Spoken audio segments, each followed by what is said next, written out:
அழைத்தவர் நீரோ உண்மையுள்ளவர், என்னை உயர்த்தி வைக்கும் மேன்மையான திட்டம் கொண்டவர். என்ன வந்தாலும் ஏது வந்தாலும் தொடரச் செய்தவர், நான் என்றென்றும் சார்ந்திருக்கும் தகுதி உள்ளவர். உம்மை நம்பிடுவேன், உம்மை பின்தொடர்வேன், இறுதி வரை உம்மை சேவிப்பேன்.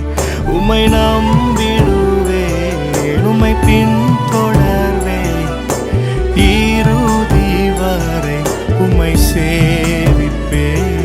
உங்க அழைப்பு இருந்ததால நான் அழிந்து போகவில்லை, உங்க அன்பு இருந்ததால நான் கைவிடப்படல, உங்க கிருபை என்ன காப்பதால வாழ்ந்து கொண்டிருக்கேன்.